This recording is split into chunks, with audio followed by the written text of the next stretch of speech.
Hi everyone and welcome to the first video in a while on the channel. In this one I'm going to be discussing the top 10 matches that I would most want to experience. There's a bit of a mix in this one, sort of derbies and mixed in with sort of general experiences, along with one or two that have a bit of a personal meaning. So in at number 10 I've gone for the Cascadia Derby, which is in the northwest of the United States, and that is a game between Seattle Sounders and Portland Timbers, or Portland Timbers against Seattle Sounders, whichever way round it is. Yeah, I'd like to go to that part of America, because I know in that part of the country they are quite enthusiastic about football, which unfortunately isn't something that can be said for quite a lot of people in America, but they really do embrace it up there, and they've made that game sort of something quite special. I don't mind as such which ground it's at. Obviously, I mentioned in the top 10 grounds I want to visit the most that I'd love to go to Portland's ground one day, but I don't mind as such who that's against. Seattle I might sort of make, but going to Seattle I might sort of make a bit more specific and based around going there when they face Portland. It seems quite a good atmosphere, to be fair. So yeah, number 10 is Seattle against Portland. And at number 9 I've gone for an international game, and it is of course Scotland against England, or England against Scotland, depending on where it's at. I would quite like to do this, to be fair. I know that the Scotland fan would definitely be well up for it, so maybe in terms of where it's at, I don't know, marginally prefer it to be at Hampden, because there's a bit more of a guarantee of a big game atmosphere. I know a lot of the time with international games at Wembley, the atmosphere can be a bit sort of sanitised. It is, you get a lot of it is, at the end of the day, it is a big tourist attraction, which maybe sort of takes the atmosphere away a bit. But if I think for a Scotland game, it would be pretty good to experience. So yeah, I'd really like to go on there. I'm not expecting to be able to go to the game in the Euros at the summer, but maybe another time I'll definitely look into it. So in at number 8 is one that is sort of quite personal to me, and it is Scarborough Athletic against Whitby Town, or Whitby Town against Scarborough Athletic, again depending on where it's at. This is because basically the early stages of my life, I spent 9 years living in Scarborough, and obviously, as I've mentioned a few times, Whitby's my favourite ground. A big sort of Yorkshire coast. Don't know if you could call it a derby.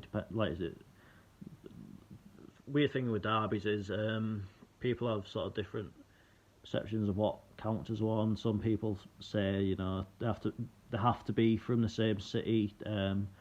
Others are a bit more sort of lenient about that. A bit more lenient about what counts as a derby. But regardless, this is definitely a game I want to be able to go to one day. And fingers crossed, maybe next season, it can fall on.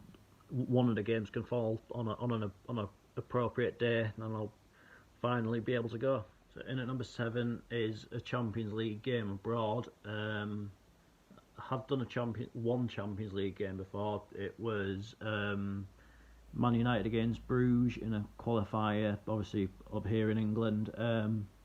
But you see it on the telly and that, on the continent, they really do make Champions League games pretty special. So I think, just to be able to experience, somewhere like the Nou Camp, the Bernabeu, or the Allianz Arena, or just somewhere like that on a Champions League night would be something to really savour, and it'd be something that I'd always remember. So in at number 6 is actually a Premier League game, and it is Man United against Leeds.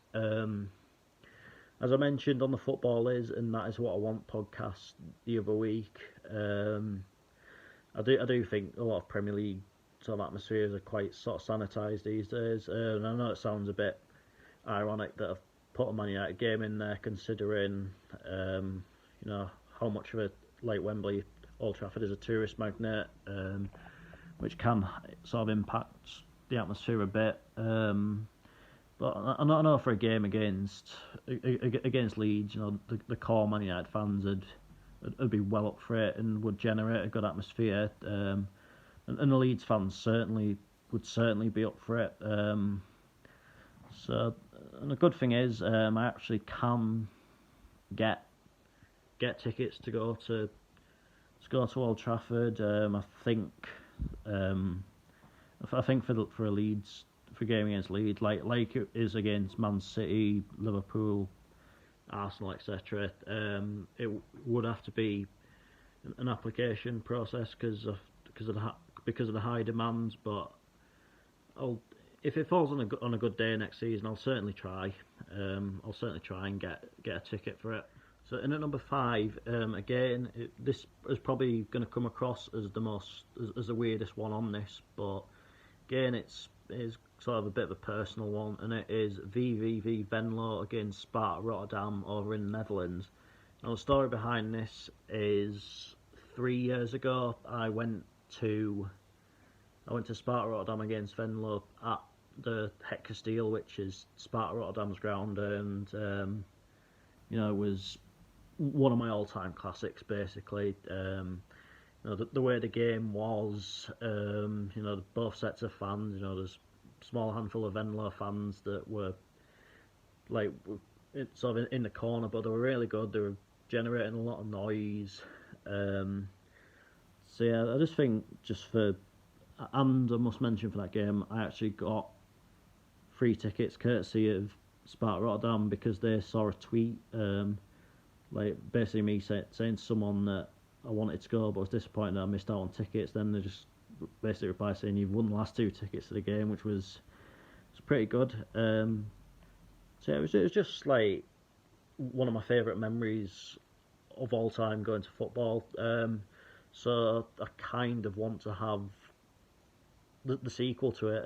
I know they often say in the film industry that the sequel's never as good as the first. But we'll wait and see. I want to go to Venlo's ground anyway, and I think going against Sparta would be quite fitting. So in at number 4 is a Spanish derby / rivalry that isn't El Clasico. Basically, I've been watching a lot of derby days on Copa 90 recently, sort of over lockdown, and the story behind Sporting Gijón against Real Oviedo, I think, and Celta Vigo against Deportivo La Coruña, and Sevilla against Real Betis, and games like that. It just looks pretty mental, to be honest with you, and a lot of sort of cultural backgrounds between, like, basically every region of Spain's got its own sort of cultural backstory, which is almost completely different to another region. Like, basically Spain's like obviously it is a Spain.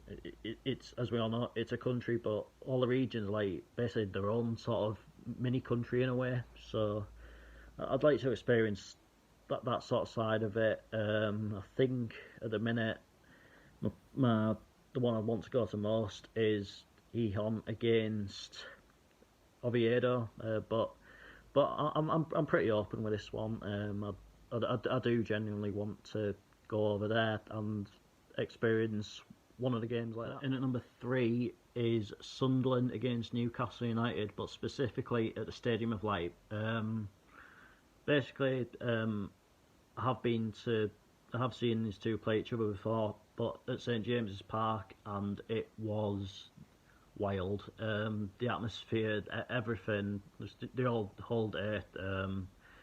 It's just absolutely pure madness, to be honest with you.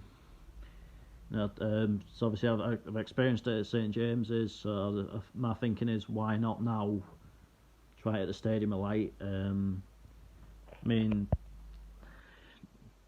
I should be able to feel safe, man. I mean, in Christ, I did the game at St James's when I was 10, so so um, so I've got that experience of it, and it looks, so maybe looking a bit at the minute like next season in the Championship we could have Newcastle, Sunderland and Middlesbrough, because Sunderland are starting to sort of come into their own a bit. Middlesbrough sort of heading for mid-table, and Newcastle are in absolute turmoil basically. So they could all end up meeting in the same league next season. So I could have quite a few northeast derbies to see to. Obviously, as a Gateshead fan nationally north, we get enough of them anyway. So in at number 2 is a game at the World Cup. Yeah, I've always wanted to go to the World Cup, but I've never sort of got round to it.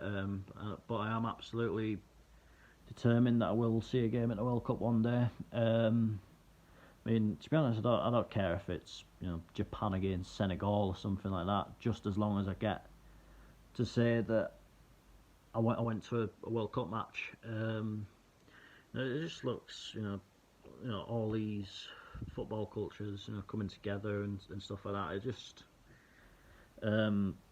It just looks a really, really good, like, memorable experience. So I don't think I'll be going to Qatar in 2022, but 2026 in the US, Canada, and Mexico. I don't see why I shouldn't look into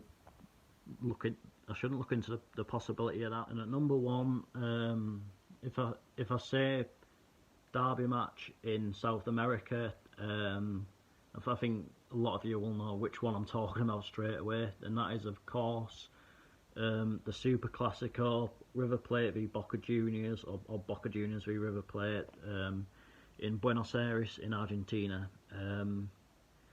Obviously this goes back to the Copa 90 Derby Days video, the one I did for the Superclassical. I think the mention that some sort of magazine said that the Superclassical was the #1 sporting event he had to experience before he died. And when you consider, you know, you've got the World Cup, the Super Bowl, the Olympics, you know, stuff like that, yet they're saying you've got to experience this match, it sort of tells you everything you need to know. And it just, like, it just looks incredible, to be honest with you. You know, the displays they do before the match, the atmosphere during it, you know, the tension around Buenos Aires, it just makes for something that I really want to be a part of one day. And I don't care what it takes, I am going to do it one day. I don't care if it's like, if I'm like 87 or something, I'm still going to go one day, and I'm at least going to try and go one day. I know it's probably not the easiest match in the world to get tickets for, but I'll do everything I can to make sure that it does happen one day. And I'm obviously, as you can probably tell, desperate to be able to go. But that is it for this video. I hope you enjoyed watching it.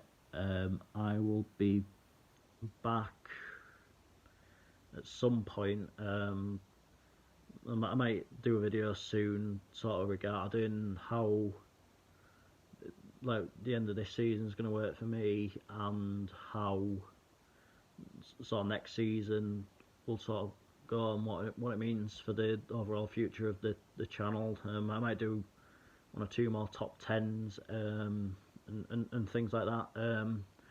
But whatever I do, whenever I'm back, take care. I'll see you then. But until then, you know, stay safe and all that. See you later.